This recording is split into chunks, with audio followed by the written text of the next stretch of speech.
Good evening, friends. Today I will be talking about the basic components of Prakriti elements and Purusha elements and everything that occurs in between.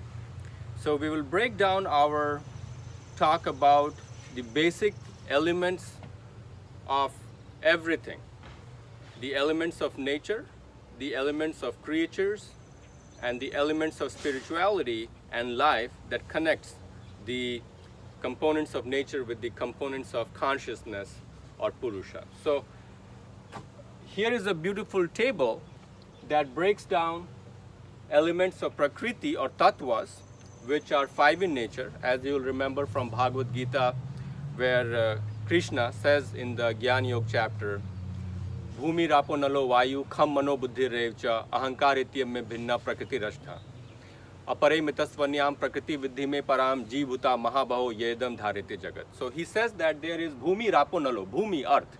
So Bhumi rapo nalo vayu, those are the 5 elements: fire, water, earth, air, and ether. And those are the elements that will be perceived by the Gyanendriyas or the senses. So obviously there could be a 6th element that we don't know about. But these are the things that we have been blessed by the Almighty to be able to perceive based on the presence of sense organs.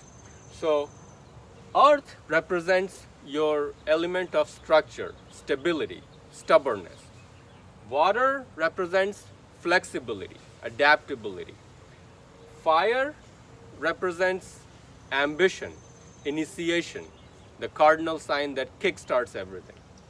Air represents dissolution, assimilation, and vibration. And ether represents the subtle, inexperienced essence despite the presence of senses. So basically the nothingness or the unmanifested element.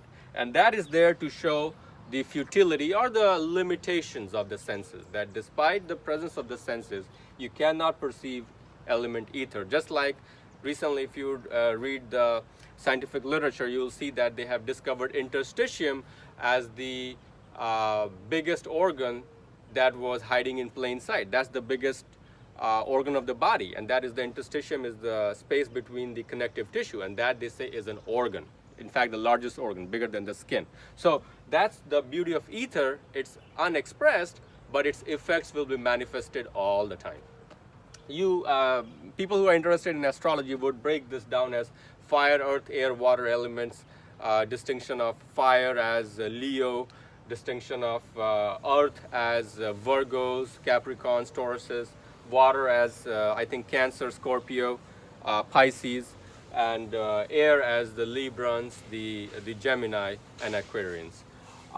So that's the basic breakdown of the elements, and that's the trait that the person will follow if they have a certain composition. For instance, we have 70% water, so we tend to be more flexible, adaptable, will be more emotional, depending on the water content. That's a very broad generalization. Of course, there's lots of things that goes in it.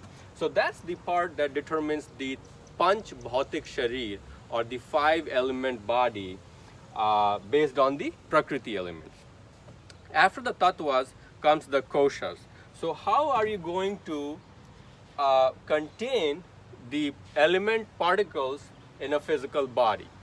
That is going to happen through different sheaths or envelopes or layers, like the skins of an onion, one inside the other, that are called Koshas or sheaths.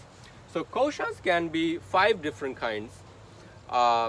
There is the outermost gross Kosha that is composed of the physical body, studded with the sense organs, cartilage, muscle, bones, everything that can be perceived and touched.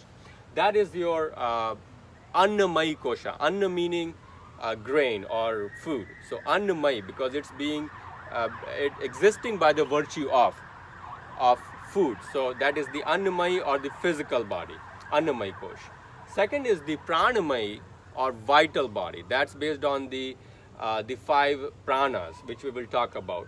But that is basically the life-giving energy So when you breathe the last breath, life is gone, because that is thought to be prana. But prana extends beyond just the air that we breathe. We'll talk about it in pranas. But that is the vital, life-sustaining electricity that charges your body. You have a heart, you need a pacemaker or the sinoatrial node to kick it in. Similarly, you have a body, you need the prana to kick in the koshas to be activated and manifesting its effects, although it has already packed in the elements of Prakriti.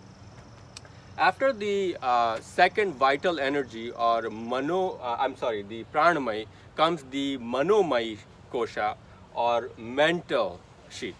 And that represents your Manas, Buddhi, Ahankar, Chitta, which are the unmanifested Prakriti elements. You could have categorized them here. As Krishna has said, there is an upper Prakriti and a lower Prakriti. The upper manifest Prakriti are these. The lower manifest Prakriti are these, and the upper unmanifest is the mental Kosha, or the Manomayi Sharir. And inside the Manomayi Sharir is the knowledge body, or knowledge sheath, which we call Gyanmayi Sharir. Gyanmayi Kosh. And inside the Gyanmayi Kosh lies the Anandamayi Kosh, or the blissful sheath. So the 5 sheaths, one inside the other, one succeedingly smaller than the bigger. So this is the biggest, inside it is the vital, inside it is the mental, inside is the knowledge, inside is the bliss. That is the successive encasing of the sheaths. Now some people refer to as sharirs, or bodies. So you will hear them saying things like the gross body, or the sthul sharir, sthul standing for fat in Hindi. And then there is the subtle body, and sukshma sharir. Sukshma means small, and then there is even smaller, which is called the karan sharir, the causal or the astral body. So those are basically a clumping of the koshas. So you can clump the 5 koshas into 3 sharirs. Physical is represented by the sthul sharir. So what you call Anandamayi Kosh is represented by the gross body, which is called Sthul Sharir. The vital, mental, and knowledge, which represent the Pranamayi Kosh, Manomayi Kosh, and Gyanmayi Kosh, those will be clustered together in the subtle body, which contains what again? Representation of the upper elements of Prakriti. Manas, Buddhi, Ahankar, Chitta. Thought process, intelligence, delineating intellect, reservoir of impression memories, and the false ego, or the Ahankara. And of course below that is, or inside that is, the causal body, which is somewhere between the subtle body and the Anandamayi status. But you can call it the karmic logbook of your actions. And I think that represents your Anandamayi Sharir, or Anandamayi Kosh, as represented by the Karan Sharir.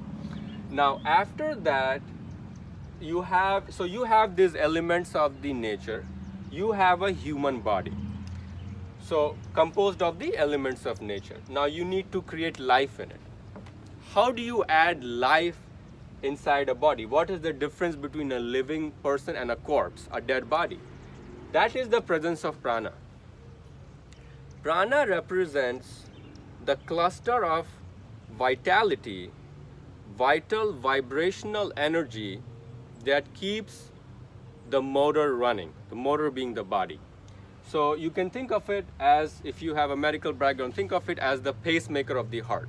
So pacemaker of the sinoatrial node is where the rhythmicity or the automatic electrical impulses begin to cause the heart to contract. So this contraction is happening when there's an electrical impulse initiated in the heart, the SAN or the sinoatrial node.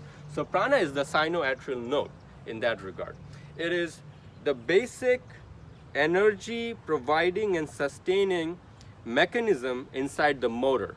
So if it's a motor, it's the DC or the AC current of the motor. So it is what keeps things vibrating, flowing, visibly living, if you will. And it has its different components. In medical science, I think we think of food as going through the 5 stages, or alimentary canal as doing the 5 stages activities, which includes ingestion, absorption, digestion or assimilation, circulation, and excretion. So those things can be taught in the Vedas. They were categorized as, in a way, if you just think about food, then that's your mechanism. But Vedas thinks about life as just more than food or the earth element. Because what is food?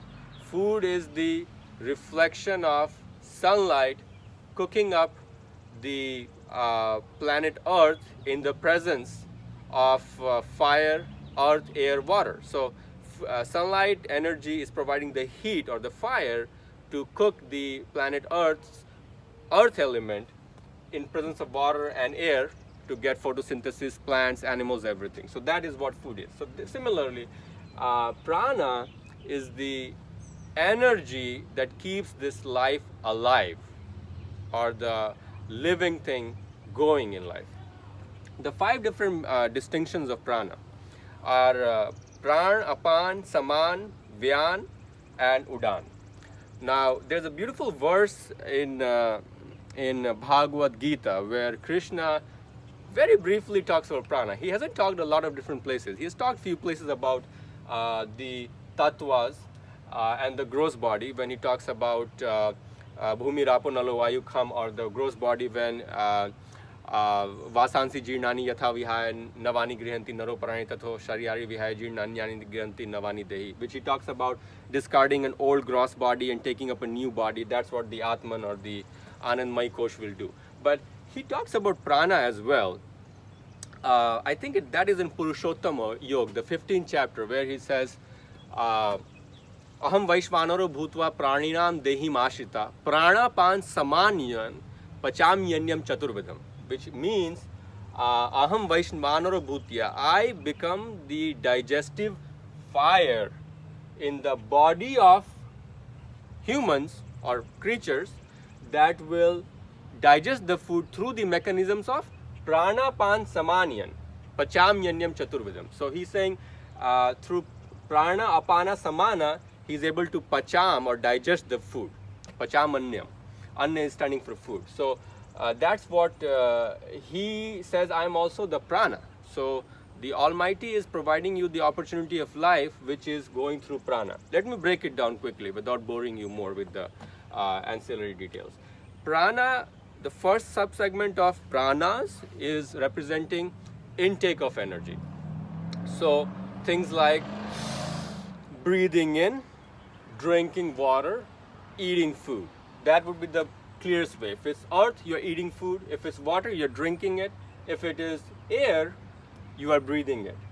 Fire is, of course, the energy that represents the samana. But let's stick with apana now, second in the order. Apana is the energy that represents excretion. So water will be the closest, excreting your food with water, or excreting through the kidneys, your urine, or excretion of water through the lungs, excretion of anything, be it through organs of elimination, excretion, or through organs of dissemination of air, as in lungs, which we inhale and exhale from the same portions. Now the third one is saman. Saman is the ability of the air or food or water that has been brought into the body to be absorbed and digested. So that will happen because you need to break down that energy, and that's what determines the metabolism, actually, your basal metabolic rate, your resting metabolic energy, how much of samana you have. The more samana you have, the more easily you absorb, digest food, your metabolism is high, you are more healthy, you have more glowing energy in the Karan Sharir, as I will talk about later in another lecture. But that is a digesting power. The next one is Vyana. Vyana is your circulation or distribution cycle. So you already had the energy, you excreted excess of it, the remaining portion, the portion that was useful, you had to digest, break, assimilate. Now you have to distribute it because some portions have less energy, some portions have higher energy. Brain has a higher requirement of glucose, kidneys have the second highest requirement, heart, lungs, muscles will come in that order. So that balanced distribution happens through Vyana, that is the energy. And when there's imbalance, then you have diseases. So all the diseases are related to Vayu or Vyana. That's why they say Pavan Putra Hanuman. Pavan is air, okay? So air will create circulation, and circulation of the correct energies will relieve the blocks in the chakras and in your body, the different blocks that can happen from anger, emotional blocks, emotional muck, if you will. So that is the distribution energy. And the last one is Udana. Udana is the specific, Ud means up in the sense that the specific flow of balanced energy towards a higher goal in life. So obviously this is required. The first four, as you can see, is required for sustaining the body. The first, in fact, the first three would have sustained the body. Fourth is where disease comes. If you kill the disease, am I just supposed to be here for, as Prabhupada says, defend sex, procreate, fear and die? No, you have to have more meaning. Ahar, nidra, bhay, maithun, as he calls it. Ahar, nidra, bhay, maithun. Eating, sleeping, fear and procreation. Are those the only four things? No, there's a bigger reason. The reason is Udana, and not many people will get there. And that's why they come back in cycle and after cycle of life, reincarnations, to improve the quality of their bodies so that they can ascend the soul in the journey towards reaching Param Purush or Paramatma. So Udana is the unidirectional flow of energy towards higher consciousness or higher chakras. And basically, if you want to think about in sense of chakras, it's trying to grow your energies in the direction of Sahasrara. So it starts from Vishuddha and it tries to bring it down in Sahasrara. So what are the chakras? That's a good segue into chakras. Chakras are your spinning wheels of vibrational energy that create and grow consciousness and help in self-identification. So as Ramdas, who is a big disciple of Neem Karoli Baba, beautifully says, when Lord Rama asks Hanuman, who are you? He says, I don't know. And he says, okay, so why are you here? He says, I'm here to serve you. And it says, goes on to say that when I don't know myself, I serve you. When I know myself, I am you. So such a beautiful way of explaining Karma Yoga, that is extroversion, helping others people without any need or desire to grow yourself. Like it is said in Gita, Karmarne vadikaraste ma phaleshu kadachana ma karm phaletu karmarte ma karm phaletu bhurmarte sangosta karmani, which means you should do the work without any reciprocal desire of expectation, because that will burden your mental element of the Manomayi sharir, or the Sukshma sharir is getting heavier. You want to bring it, make everything lighter, and that's why fasting helps. It's a way of spiritually growing your body, because your Sthul sharir gets smaller and smaller and your Sukshma sharir gets bigger and bigger. But you don't want to overload and overwhelm with desires and expectations. Any thought that is going to create a reactionary action wants you to come back and is recorded in the karmic load. We will talk about that in the next lecture, so please stay tuned about my upcoming lecture on the different kinds of sharirs and how we can grow the Sukshma and the Karan sharir, and not so much the Sthul or the gross body. But that was off topic for this lecture. Chakras.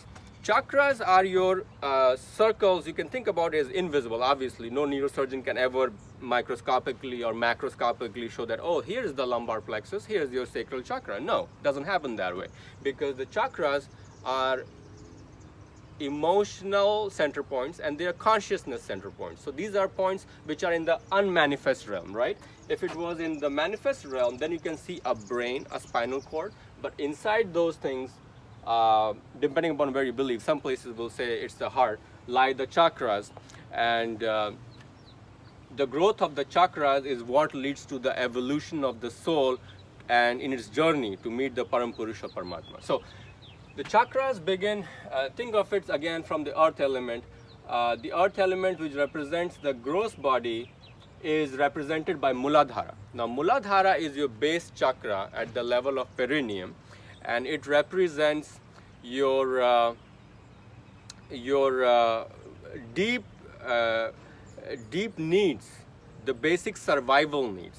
So if you are going to get killed, or if you're going to get killed, be starving, So those kind of needs, what do we need for those kind of needs? Well, we don't want to die in a famine, so we need food that is provided by the earth element. And obviously we don't want to get killed, so we need the senses to save us, to look around who's going to kill us or do something, or mind to create a conspiracy to kill someone before they kill us. So those kind of things. That is Muladhara. So Muladhara represents survival and is blocked by fear. So the goal is to grow your chakras in a ascending manner. Muladhara, and then there is of course the second, third, all those chakras in this order.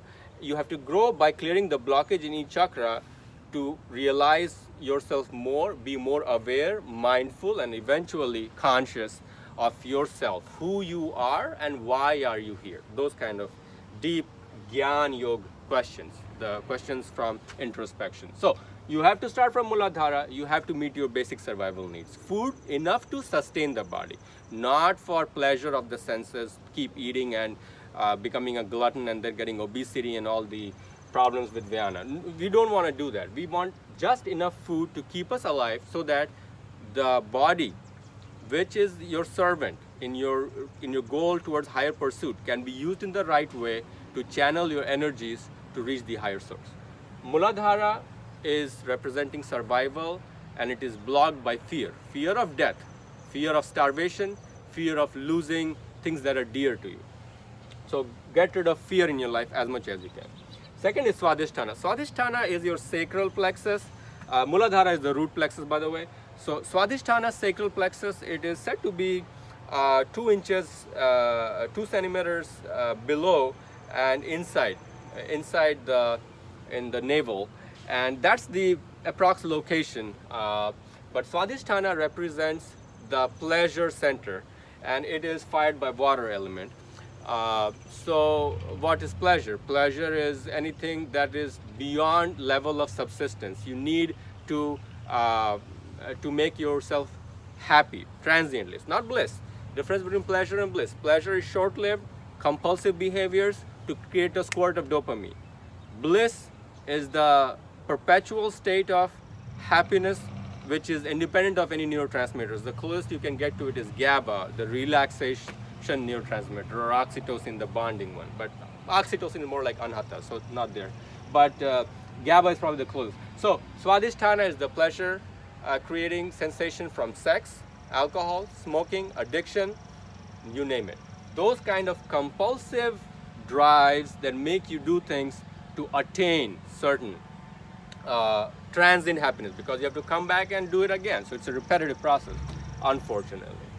So Swadhisthana is triggered by pleasure, blocked by guilt. So get rid of guilt in your life. No need for guilt. Third one is Manipura. Manipura, solar plexus, determines ambition in life, and this is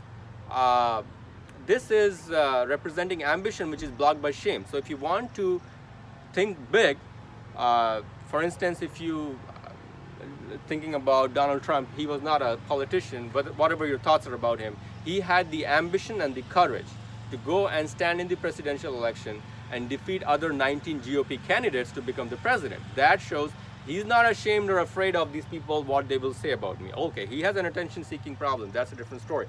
But there is a lot of courage and ambition in that personality. And that's why after you have gotten over Muladhara, Swadhisthana, you have to go to Manipura, or the ambition center, which is blocked by shame. Get rid of shame.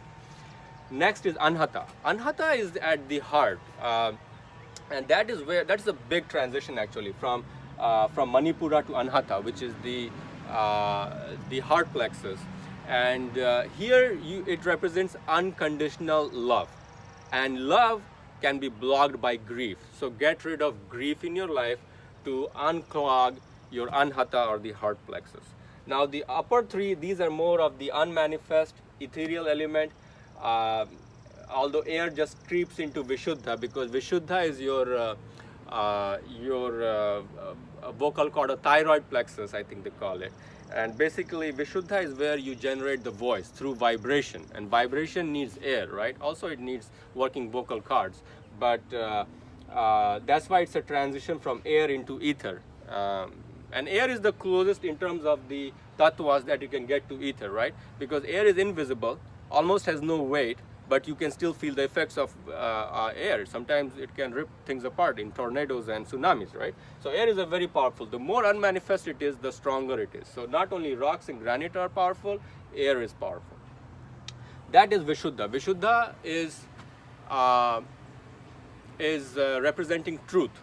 Truth in life, truth in your life, truth in about who you are.